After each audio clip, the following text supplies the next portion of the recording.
Alors, bonjour à toutes et à tous. Je suis très heureux de vous retrouver ce matin. Je suis en compagnie de David Bernard, qui est quelqu'un que je connais depuis une dizaine d'années. Ça fait un bail qu'on se connaît, David. C'est ça.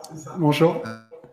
Et puis ce matin, on va discuter un peu des profils des RH. On a analysé, David a analysé un certain nombre de typologies de métiers RH et on va discuter et commenter un peu les principaux profils. Donc on va parler des responsables du développement RH, des responsables paye, formation, du DRH, et puis on va regarder globalement quelles sont les compétences comportementales des professionnels RH.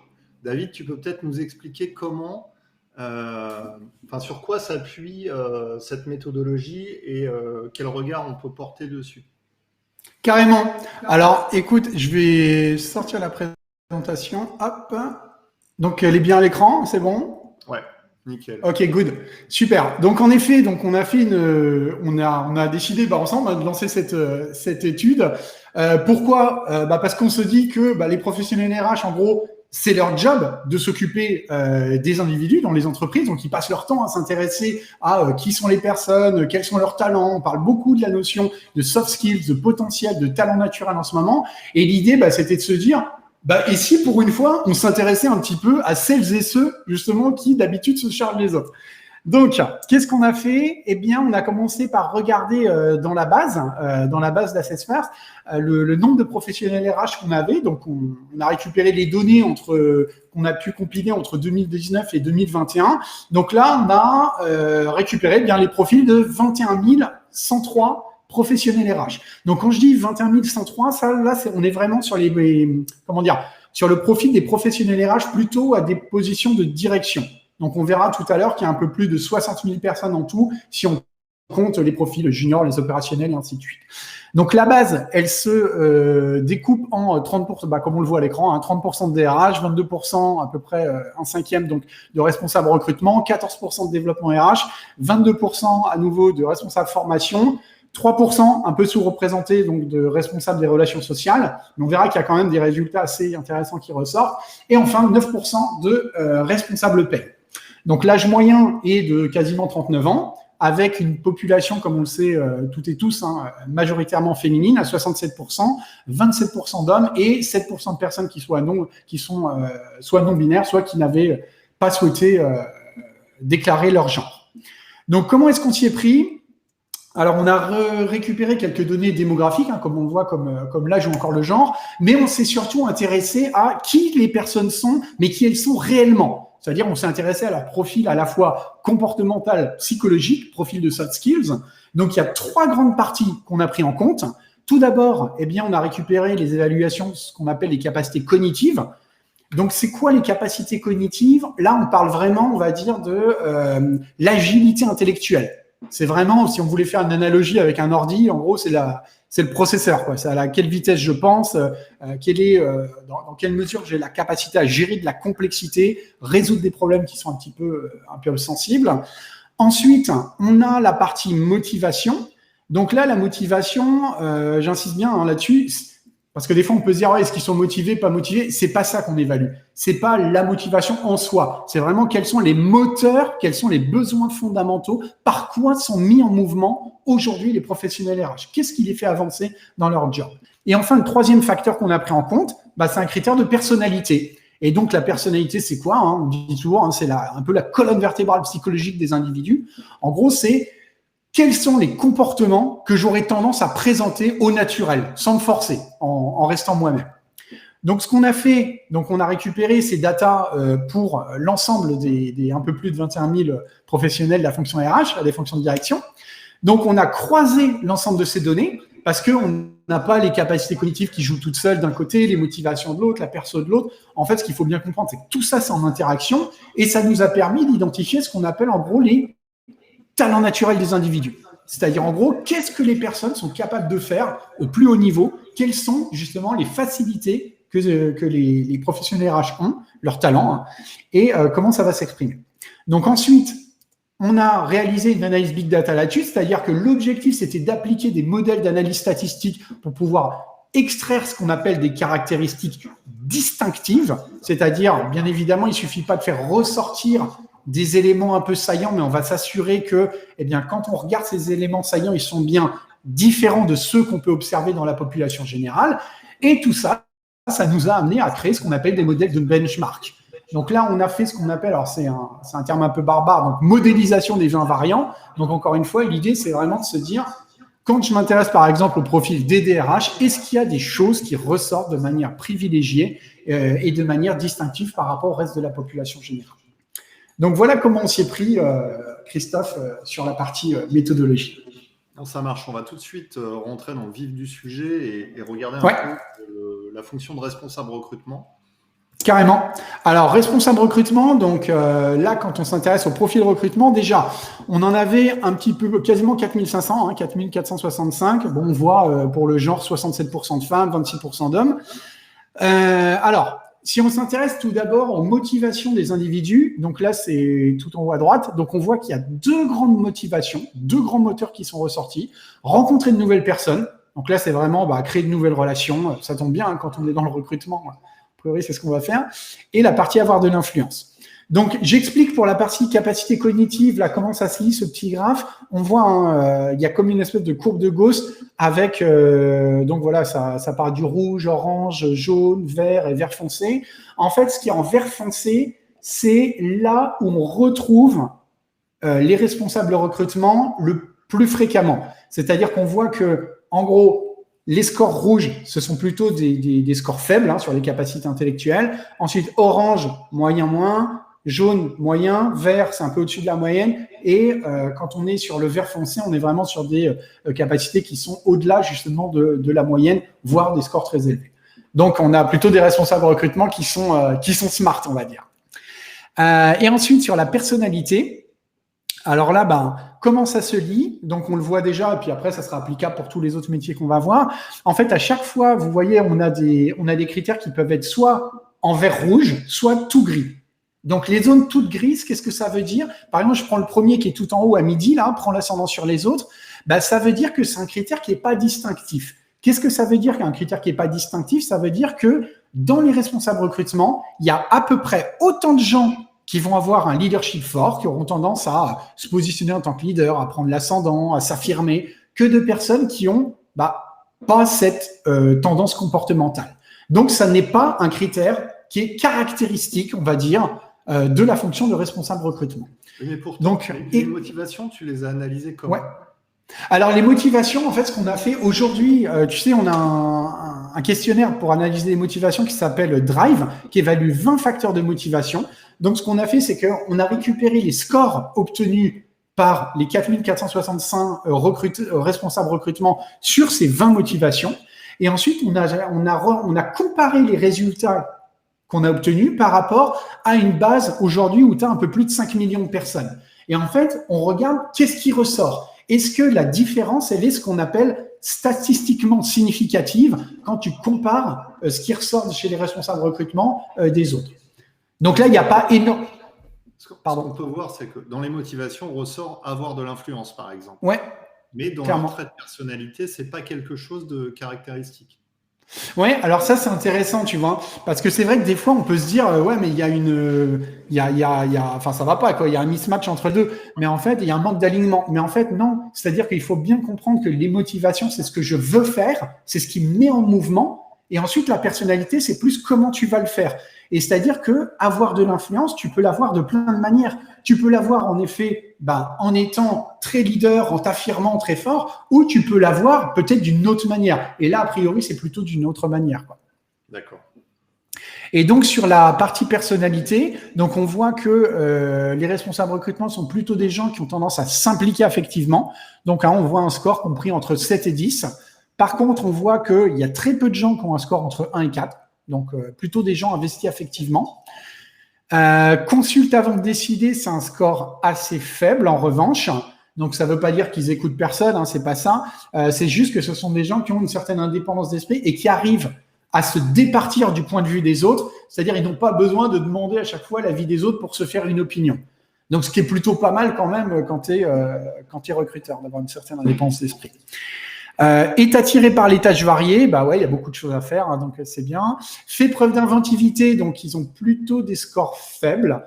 Alors ça ne veut pas dire qu'ils sont incapables d'avoir des idées, hein, c'est pas ça, mais c'est plutôt que ce sont des gens qui ont tendance à s'appuyer sur des méthodes éprouvées. Adaptation au changement élevée aussi, donc plutôt pas mal dans le contexte qu'on connaît actuellement. Et enfin, sur la partie style de travail, on voit qu'il y a 2 critères qui sont allumés. Donc, l'organisation qui est en faible et le s'attache au détail qui est en faible. Donc, ça veut dire quoi? Ça veut dire que c'est pas des profils de perfectionnistes comme on peut en retrouver, par exemple, chez des comptables, chez des juristes ou autres, mais on est sur des gens qui ont plutôt tendance à... ça va un peu avec l'adaptation au changement, c'est-à-dire des gens qui gèrent les tâches un peu comme elles viennent, des gens qui vont être plus adaptables, des gens qui vont avoir une approche plus intuitive également des situations. On est moins sur les faits. Et d'ailleurs, quelque chose qu'on retrouve avec le s'attache aux aspects positifs forts. C'est-à-dire, on a l'approche intuitive et plutôt une tendance à voir le bon chez les individus. Et tout ça avec un contrôle émotionnel qui sera faible, donc qui note une certaine spontanéité dans l'expression des émotions, on va dire. Alors, est-ce qu'on ne peut pas aussi se dire que du fait que les services recrutement sont de plus en plus digitalisés, que ces profils de responsables recrutement, finalement, n'ont pas forcément besoin de s'attacher aux détails ou à avoir besoin eux-mêmes de s'organiser, puisqu'aujourd'hui, les outils le font pour eux quelque part.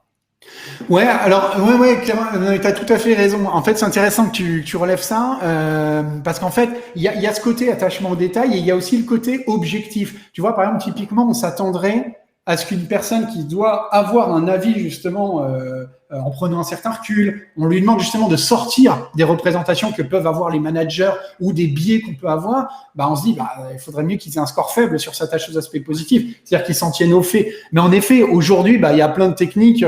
Bien évidemment, les tests de recrutement, mais pas que. Par exemple, typiquement, le fait de structurer ces entretiens, le fait d'utiliser des scorecards, des choses comme ça, ça va permettre de structurer l'approche. Mais tu sais, ça me fait un peu penser aussi à ce qu'on retrouve chez les commerciaux, c'est-à-dire les sales. À un moment donné, on recherchait des gens qui étaient quand même capables d'être organisés, structurés, il fallait tenir, ils avaient leur fichier Excel, leurs fiches sur les clients. Aujourd'hui, tout le monde a un CRM. Donc, c'est plus des choses qui sont recherchées, qui sont fondamentales. Exactement. Alors, il y a un autre point qui m'interpelle, c'est contrôle des émotions. C'est faible, en fait, finalement. Ouais. Et puis, s'implique affectivement, qui est assez fort. Et du coup, je me dis, un responsable recrutement, ça doit quand même faire preuve d'éthique, ça doit être quand même faire preuve de neutralité. Donc, c'est assez curieux d'avoir une forte implication affective par rapport à ce type de job. Ouais.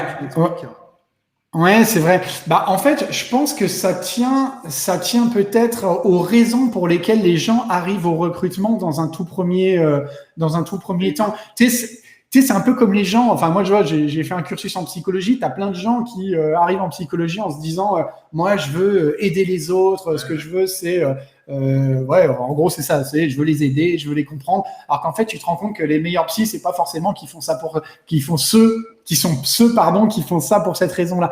Et de la même manière, tu peux avoir au fond de toi, si tu veux, il y a ce côté. Alors, il y a le côté positif de l'implication affective, c'est que ça va permettre d'être en résonance avec les autres, c'est-à-dire de créer de la connexion émotionnelle, et même le contrôle des émotions plutôt faibles.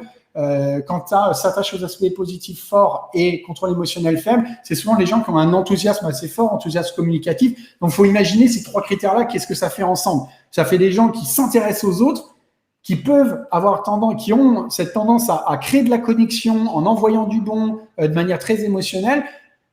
Après, encore une fois, oui, c'est bien que la fonction recrutement aussi se professionnalise depuis pas mal de temps. Et c'est aussi pour ça que je pense qu'il y a pas mal de recruteurs qui ont conscience aujourd'hui que c'est important aussi de se doter de tout un arsenal de techniques, de méthodologies, on va dire, qui leur permettent, comme la structuration des entretiens, par exemple, qui leur permettent de pallier ce risque inhérent à trop d'émotionnalité, quoi. Ça marche. Alors, on va avancer. Ouais. On va avancer même un peu plus vite sur les autres, parce qu'on a une demi-heure au total. Ah oui. On a déjà cramé la moitié. Responsable du développement RH. Oui. Alors, responsable du développement RH, donc un peu moins de personnes, 2159 personnes. On retrouve toujours les mêmes motivations, ça c'est intéressant, on a les mêmes moteurs qui sont sortis chez les responsables développement RH que chez les directeurs de recrutement, responsables de recrutement. Donc rencontrer de nouvelles personnes, avoir de l'influence. Capacité cognitive, on est à peu près sur la même chose. Donc ce qui est intéressant, et aussi ils partagent certaines caractéristiques. On voit qu'on retrouve le est attiré par les tâches variées, on voit l'adaptation au changement, on voit le style de travail qui est aussi plutôt intuitif. On voit à peu près le même type de profil émotionnel. Ce qui va ressortir, c'est qu'on va avoir un prend l'ascendant sur les autres qui est un peu plus élevé, généralement, qu'on retrouve plus régulièrement chez les responsables du dev RH, et aussi on s'intéresse aux choses abstraites plus élevées. Et ça, je pense que le côté s'intéresse aux choses abstraites, ça va aussi avec la résolution des problèmes complexes. C'est-à-dire qu'on voit capacité cognitive relativement élevée, et en plus le côté s'intéresse aux choses abstraites élevées, s'attache aux détails faibles, c'est-à-dire la capacité à projeter les individus, c'est-à-dire à se dire je les recrute pas simplement, enfin je ne vois pas simplement les gens dans le job d'aujourd'hui, mais éventuellement dans le job d'après, celui d'après, celui d'après, et ainsi de suite. Là, on est vraiment dans la projection, les plans de chemin de carrière, le développement des individus, donc effectivement on est sur des profils un peu différents. Mais tu vois, ce qui est marrant, c'est que c'est un peu différent, mais enfin pas tant que ça non plus. Donc, ce qui est marrant de noter, c'est que tu peux avoir des ponts intéressants justement entre les deux fonctions. Je sais pas, moi, une personne qui est au recrutement, qui veut évoluer au développement RH, enfin, ça fait du sens. C'est pas complètement délirant d'envisager ce genre d'évolution. De la même façon, on voit que tous les aspects s'attachent aux détails, s'organisent avec méthode, ne sont pas des points clés. Non, c'est pas des points clés particulièrement, ouais, clairement. Moi, j'aurais encore tendance à dire que c'est potentiellement lié au digital, puisque la fonction RH a largement rattrapé son retard aujourd'hui. Alors, toutes les sociétés ne sont pas équipées, mais il y a de plus en plus d'outils. Et effectivement, ça permet aux professionnels RH de se concentrer sur d'autres compétences. Ouais, après, tu sais, nous, c'est un peu le discours qu'on tient aussi, hein, et parce que c'est un discours de réalité. C'est-à-dire qu'aujourd'hui, là où on les attend, c'est moins sur ces aspects-là, et c'est plus justement sur centrer sur qu'est-ce qui fait la valeur. En fait, se dire, on parle souvent des outils dans le digital et ainsi de suite. Alors certes, c'est important, mais surtout, ce qu'il faut voir, c'est une opportunité. Nous, on le voit comme une opportunité de se recentrer sur des choses que tu peux pas automatiser. C'est-à-dire créer du lien avec tes collaborateurs en interne, créer de l'engagement et ainsi de suite. Ça, c'est typiquement des tâches qui est pertinente. Hein. Effectivement, c'est surprenant de voir persévère face aux obstacles en rouge. Ouais, alors ça, c'est pareil. On peut l'interpréter de deux façons. Hein. Soit tu peux te dire, waouh, c'est des gens qui lâchent l'affaire assez rapidement, donc ça va pas forcément être de bon augure. Mais c'est aussi des gens qui ont la capacité à pas aller s'obstiner si à un moment donné ça ne fonctionne pas. Tu vois, c'est-à-dire quand on a des scores faibles, ce sont des personnes qui privilégient plutôt des solutions alternatives. Quand, en gros, tu as un mur en face de toi, est-ce que tu avances la tête dedans ou est-ce que tu vas essayer de contourner, peut-être pour voir la porte que tu as sur le côté, quoi. Ça marche. On passe au responsable formation. Ouais. Alors là, on est sur un profil. Alors, je vais essayer de lire la grille pour voir si c'est simple. Ouais, vas-y, ouais. Donc, les motivations, finalement, c'est un peu les mêmes que le profil précédent. Donc, on a des motivations assez communes. Rencontrer de nouvelles personnes, avoir de l'influence. Ce qui est logique par rapport à un poste de responsable formation. Au niveau des traits de personne, les capacités cognitives, j'ai l'impression que c'est à peu près pareil pour tous les profils de direction RH, on va dire. Oui. Elles sont assez fortes, assez élevées.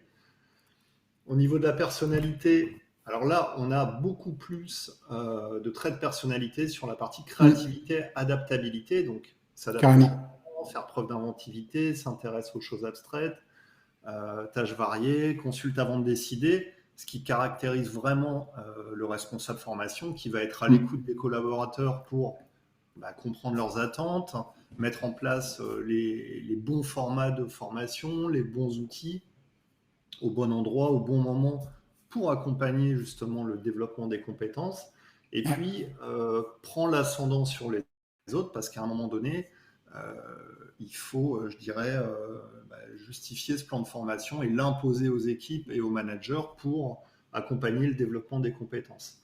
Et puis, bien évidemment, s'ouvre aux idées des autres, parce que pour être un bon responsable de formation, il faut rester à l'écoute des besoins de l'ensemble des collaborateurs. C'est exactement ça. Et tu vois, franchement, je l'aurais pas fait mieux. Mais tu vois, en fait, quand on regarde tous les profils, on a encore 3. En fait, c'est celui vraiment, le responsable formation, où il y a le plus d'écoute, vraiment, mais d'ouverture, j'ai envie de dire quasi inconditionnelle, tu vois, vraiment très très forte. C'est-à-dire que tu en as certains qui ont de l'ouverture, mais en même temps une acceptation à la critique très faible. T'en as qui, on a vu comme le recruteur, par exemple, qui a un consultant décidé qui est au final assez faible, alors que là, on est vraiment, je m'ouvre. Donc, j'entends, j'ai les oreilles bien ouvertes pour entendre. Et en plus, je vais aller chercher. C'est pas juste j'ouvre et je suis dispo si on veut me dire quelque chose. C'est non, la personne qui va faire la démarche. Et en effet aussi, seul profil où il y a de l'inventivité à ce niveau-là. Donc, la créativité avec les nouveaux formats de formation, se tenir au courant des évolutions. Ouais. Et encore une fois, je pense que si on avait analysé ces profils il y a 10 ans, on aurait eu des cartographies complètement différentes. Ouais. On aurait été, à l'époque, on était sur des fonctions beaucoup plus administratives, techniques. Oui. C'est peu de place, justement, à l'inventivité, à la créativité d'un responsable formation, notamment, qui était, à l'époque, qui était affecté à faire son plan de formation sur son fichier Excel. Donc, ça montre vraiment que la fonction RH s'est professionnalisée ce type de comportement et d'analyse des compétences. Alors, le responsable des relations sociales, là, on est sur un profil un peu différent. Je vais te laisser le présenter. Clairement. Alors déjà, on voit sur les motivations, il y a le responsable des relations sociales, il partage des choses avec les autres, donc rencontrer de nouvelles personnes, avoir de l'influence. Ça, on va voir, c'est vraiment des choses qui sont caractéristiques en fait de la fonction RH d'une manière générale. Mais après, tu as analysé des données qui ressortent beaucoup plus. Alors, tu as analysé des données. Après, il y a un truc qui est très marquant aussi, c'est le leadership très fort. Donc, on sait les conditions dans lesquelles parfois ils sont amenés à travailler, voilà, donc prend l'ascendant sur les autres, fort, cherche à convaincre, fort, va spontanément vers les autres, fort également, c'est-à-dire je vais aller faire le premier pas pour aller à la rencontre de l'autre, je m'ouvre aux idées des autres, on voit également, donc il y a cette ouverture intellectuelle, et en même temps on accepte les critiques qui est faible, c'est-à-dire que si tu avais eu les deux en très fort, ouverture plus acceptation des critiques, typiquement tu as les profils qui peuvent être un peu influençables, alors que là c'est pas le cas. Et d'ailleurs, si tu regardes les capacités cognitives, on voit qu'elles sont encore un cran au-dessus. Donc, on a des gens qui sont généralement très smart, des gens ouverts, mais bon, quand même. Le négociateur du FBI. Pardon ? C'est pas un peu le négociateur du FBI ? Est-ce que les responsables des relations sociales sont des négociateurs du FBI ? Il y a peut-être quelques petits points de ressemblance. C'est vrai que c'est un métier qui est plus dans la négociation. J'allais dire dans la confrontation, un peu quelque part face aux instances syndicales, etc. Donc effectivement, on attend des profils plus forts en termes de négociation et de résistance au stress aussi. Peut-être, j'ai pas vu s'il y avait un trait de personnalité qui caractérisait ça. Tu as le s'attache aux aspects positifs. Après, souvent, les gens où tu as une résistance au stress, mais qui est extrême, c'est quand tu as un s'attache aux aspects positifs élevé, un recherche de la stabilité qui va être très faible aussi, c'est-à-dire des gens qui vont pas forcément... Et puis, un contrôle des émotions, en dépit de ce qu'on pourrait croire. Souvent, les gens qui résistent le mieux au stress, c'est pas ceux qui ont un contrôle émotionnel très fort, c'est ceux qui ont un contrôle émotionnel qui est plutôt dans les scores moyen à faible. C'est-à-dire qu'ils vont pouvoir exprimer régulièrement, tu sais, c'est un peu la soupape, et pas monter, et puis exploser au final. Un autre truc intéressant sur les responsables de relations sociales, tu as aussi le côté organisé. C'est un des profils RH aussi qui a le plus fort score.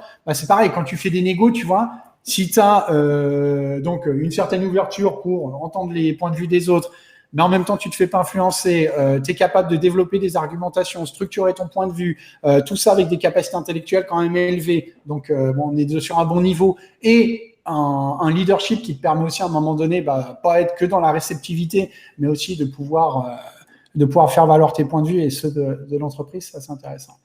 Alors, la diplomatie, on voit, il y avait une question, une remarque de Pascal qui dit la diplomatie est très importante. Oui, la diplomatie est potentiellement très importante. Après, encore une fois, là, le critère, il est en gris. Ça ne veut pas dire que les gens ne sont pas diplomates. Ça veut dire qu'il y a autant de responsables des relations sociales qui peuvent faire preuve d'une très grande diplomatie que de responsables de relations sociales qui sont un peu plus cash, on va dire, dans leur façon d'argumenter et de défendre leur point de vue. Ça ne veut pas dire qu'il n'y a pas de compétences. Ouais, exactement. Alors, on va accélérer. Yes. Alors, le responsable paye, voilà, on est sur un profil complètement différent, mais pourtant on a Oui. les mêmes motivations. Alors, on a effectivement la motivation à analyser les données parce qu'on est Ouais. sur un métier plus technique et plus un métier où on traite de la data, des chiffres, des salaires, des données administratives. Et donc là, on a forcément, pour une fois, sur les profils RH, plus de rigueur dans le travail, mais qui est nécessaire Carrément. à cette fonction. Hein. Donc, s'attache aux détails, s'organise avec méthode, attiré par des tâches variées, parce qu'on sait que la paye, c'est des métiers complexes, mais Ouais. avec beaucoup de tâches administratives. Contrôle ses émotions, bah, effectivement, c'est hyper important sur ce type de job. Qu'est-ce qui peut être intéressant de relever au niveau des capacités cognitives? On est sur le même niveau que les autres profils RH. Ouais. Voilà. T'as fait preuve d'inventivité qui est très faible aussi, tu vois. Mais en même temps, on leur demande pas de réinventer la roue, on leur demande pas d'avoir c'est pareil. Enfin, ce genre de job, tu t'attends vraiment à ce que justement, tu t'attends de la fiabilité. Et après, ce qui est très marquant, c'est sur le profil. Je dirais que la grosse différence par rapport à tous les autres profils RH, au-delà des différences que tu as déjà montrées, notamment dans le mode de travail, c'est aussi sur la sphère relationnelle. C'est-à-dire, on est sur des profils qui sont là, on est sur l'inverse total, par exemple, du responsable des relations sociales. On a des gens qui sont pas du tout dans la prise d'ascendance, qui n'ont pas cherché à influencer les autres, des gens qui vont pas forcément au contact des uns et des autres, quoi. Voilà. C'est clair. On passe au profil de DRH et puis après on va regarder de façon globale. Le profil de DRH, il est assez proche en fait c'est quasiment un mixte en fait du responsable développement RH, recrutement et formation. Hein. Ouais, c'est ça. Alors, à la différence près que tu as quand même, ce qui est marrant, c'est que là, il y a beaucoup de motivations qui sont ressorties, tu vois. Rencontrer de nouvelles personnes, ça on avait vu. Avoir de l'influence, ça aussi quelque chose qui caractérise généralement les RH. Mais tu as, avoir de l'autonomie, avoir une rémunération attractive, remporter régulièrement des succès. Donc ça, ce qui est différent du besoin de compétition, hein, c'est vraiment remporter des succès. Ça peut être collectif. Se centrer sur ses propres besoins, là j'insiste, hein, pour donner une interprétation, ça ne veut pas dire que ce sont des égoïstes finis ou quoi que ce soit qui s'intéressent qu'à eux, mais c'est aussi avoir à un moment donné placé, quand tu t'identifies en tant que DRH, par exemple, aux besoins, aux intérêts aussi de ton entreprise, c'est aussi avoir la capacité à les faire valoir dans le cadre de tes fonctions. Et être détaché du regard de l'autre. Malheureusement, on sait aujourd'hui la réputation l'image, dont peuvent bénéficier ou souffrir, selon le point de vue qu'on a, certains DRH, en tout cas la fonction, pas forcément à tort, à raison, pardon, pas forcément à raison, excusez-moi.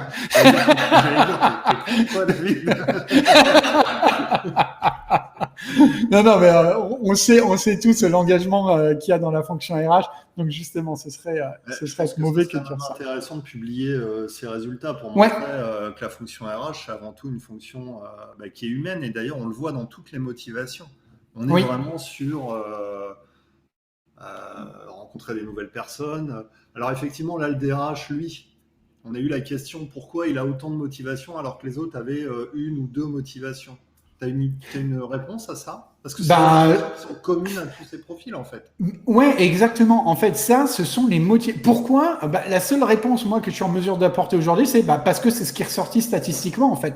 C'est-à-dire que les personnes qui sont dans des fonctions de direction des ressources humaines, aujourd'hui, quand on compare leur profil, on regarde, on extrait les traits qui sont ultra saillants et on le compare par rapport au reste de la population générale, ça, en fait, c'est ce qui ressort mathématiquement, en fait. C'est quelqu'un qui nous demande pourquoi tu n'as pas mis la fonction HR BP ou responsable RH. Tu l'as ou pas, quelque part? Parce qu'il est déjà midi et puis que. Là, quelque part, ce type de data? Oui, on l'a. Ouais. À la limite, je pourrais le mettre dans le. C'est que tu le rajoutes à ta presse et que les gens qui veulent la presse puissent ensuite la télécharger ou que tu puisses leur envoyer. Carrément, j'ai un petit lien que je vais mettre là à la fin sur lequel ils pourront télécharger. Donc, je vais ajouter justement. De toute manière, à partir du moment où vous téléchargez, il y aura une mise à jour qui vous sera envoyée avec les nouveaux. Alors donc, là, si on reprend, là, c'est un tableau de synthèse qu'on a fait. Donc, on voit tous les traits de personnalité qui étaient impliqués, toutes les motivations Donc là, on n'a pas les 20 motivations qui sont évaluées par Drive, mais on a juste celles qui apparaissaient au moins une fois. Donc à chaque fois, quand il y a un petit check vert, ça veut dire que c'est une motivation qui est caractéristique. Et quand il y a une petite croix rouge, ça veut dire que c'est l'inverse qui est attendu en fait. Par exemple, consulte avant de décider, non, pour recrutement, c'est plutôt préfère décider seul. Et en fait, si on va sur la partie, attends, j'envoie parce que j'ai la petite vignette dessus. Voilà. Si on est sur la colonne All, donc là, on peut voir, si on fait la synthèse de toutes les fonctions, enfin de tous les métiers dans la fonction RH, en fait, combien de fois, par exemple, le prend l'ascendant sur les autres, il apparaît 4 fois en positif, 1 fois en négatif. Donc, on a fait tout ça, bam, bam, bam. Et je vais passer peut-être directement au slide d'après. Ouais. Donc là, voilà. Et donc là, si on devait se dire, voilà, c'est quoi aujourd'hui le profil d'une personne qui est en direction RH? Alors, bien évidemment, c'est une moyenne, il y a avec toutes les réserves qu'on peut avoir concernant les profils moyennisés. Mais en gros, on retrouve bien nos 2 motivations, rencontrer de nouvelles personnes, avoir de l'influence, capacité cognitive, donc entre 7 sur 10 et 10 sur 10. Donc là, ce qui est plutôt un très bon signe. Et puis, on va retrouver donc ce qui ressortait le plus, c'était on avait prend l'ascendant, s'ouvre aux idées des autres, est attiré par les tâches variées, s'intéresse aux choses abstraites, donc capacité à comprendre la complexité, s'adapte au changement, c'est important, reprise de hauteur avec le s'attache aux détails faibles, et enfin le s'attache aux aspects positifs, parce qu'il faut y croire quand même quand on est dans la fonction RH, et créer de l'enthousiasme qui va être élevé. Il y a quelqu'un qui nous demande que tu redéfinisses capacité cognitive. Oui, capacité cognitive, en fait, c'est l'agilité intellectuelle. C'est la vitesse à laquelle la personne va penser. C'est véritablement la capacité à résoudre les problèmes. C'est-à-dire, en gros, est-ce que la personne raisonne juste? Est-ce qu'elle a tendance, quand elle résout un problème, à raisonner juste? Ou est-ce que, en gros, elle raisonne à côté de la plaque? Par exemple, si on avait en vert tout ce qui est en rouge, là, la partie gauche, pour certains jobs, quand on a la partie gauche de la courbe qui est en vert, ça veut dire qu'on attend des personnes avec des scores plutôt faibles. Soit parce que c'est comme ça dans ce job, les personnes qui font ces jobs sont souvent des personnes avec des capacités intellectuelles inférieures à la moyenne, ou alors ça veut dire que ce sont des jobs dans lesquels il faut mieux éviter de trop réfléchir. Alors bon, c'est pas forcément très politiquement correct de dire ça, mais il y a des jobs, on se rend compte, nous quand on fait des études, il y a des jobs dans lesquels faut mieux pas trop réfléchir, parce que si on a des gens qui réfléchissent trop, à un moment donné, ils sortent de l'opérationnel, ils commencent à vouloir tout remettre en question toutes les 5 minutes, donc ça peut poser des problèmes. Ça marche. Ok, donc on a 1, 2, 3, 4, 5, 6 traits de personnalité qui ressortent, qui sont, on va dire, à la fonction RH. Sur la partie direction. Et là, le dernier slide, en fait, un petit slide de bonus, en fait, ce qu'on a fait, c'est qu'on a regardé, si on ajoute les un peu plus, je crois que c'est 45 000, 46 000 autres profils, c'est-à-dire qui ne sont pas à des fonctions de direction, mais plus opérationnels, typiquement la recruteuse, le recruteur, typiquement le chargé du développement, typiquement la personne qui fait la paye, par exemple, pas forcément le responsable paye, là, on se rend compte que les motivations, c'est rencontrer de nouvelles personnes, donc ça, c'est des choses qui partagent avec la direction, travailler en équipe, avoir un impact positif sur le monde, changer les choses, et puis on voit aussi sur la partie personnalité, les choses de l'ouverture, de l'attrait. C'est similaire à celle des postes de direction, en fait. Ouais, c'est assez similaire. Il y a 2-3 petits trucs qui changent, mais... Hormis prend l'ascendant sur les autres, on est sur globalement sur des traits de personnalité assez communs. Exactement. Et puis, c'est important, cette motivation à avoir un impact positif sur le monde, parce que finalement, la fonction RH, tu l'as dit tout à l'heure, on entend tout et n'importe quoi sur la fonction RH, notamment dans les médias. Malgré tout, la fonction RH, c'est quand même la fonction qui te donne ton job, qui te verse ton salaire, qui te fait c'est crucial, bien sûr. le développement de tes compétences, qui t'accompagne quand tu es malade, qui t'accompagne tout au long de ta vie. Donc, il n'y a pas de surprise en fait sur ces motivations et sur ces différentes personnalités. Clairement. Écoute, merci David, ça nous donne un éclairage intéressant en fait de ces différentes fonctions. Avec plaisir. J'ai mis dans le chat, en fait, j'ai mis un petit lien donc pour télécharger les résultats détaillés. Là, vous pouvez retrouver tout ça en cliquant sur le petit lien assessors.com/fr/professionnel RH 2021. Et donc, si vous avez des questions, n'hésitez pas, hein, vous pouvez toujours me contacter sur LinkedIn ou autre, ça sera avec grand plaisir. Je dirais même ou remplir leur profil. Ouais, remplir leur profil, exactement. Ouais. Attends, je peux mettre le lien aussi. Ouais. Comme ça, que je fasse pas de bêtises, c'est bien ça? Ouais, c'est ça. Donc le deuxième lien que je mets ici, mince. Hop là. Voilà. Donc ce deuxième lien, faut peut-être mettre http avant. Mais en gros, là, c'est si vous voulez le compléter vous-même, passer cet éval pour vous-même, en fait, vous pouvez découvrir vos talents, les motivations, la personnalité, blablabla. Et vous avez également une section qu'on a appelée, nous, orientation, et donc qui vous permet à vous confronter à à l'ensemble des métiers de la fonction RH, bien évidemment, mais à plus de 400 métiers également, toutes fonctions confondues. Donc, voilà. Eh ben, merci, David. Merci, c'est un plaisir. Merci de m'avoir invité, Christophe. Merci à toutes et à tous d'avoir été avec nous ce matin. Et puis, on vous souhaite un bon appétit, un excellent week-end. Et on vous dit à bientôt sur MyRHline et replay de ce webinaire sur MyRHline lundi. Merci, au revoir. Merci, bon après-midi. Au revoir.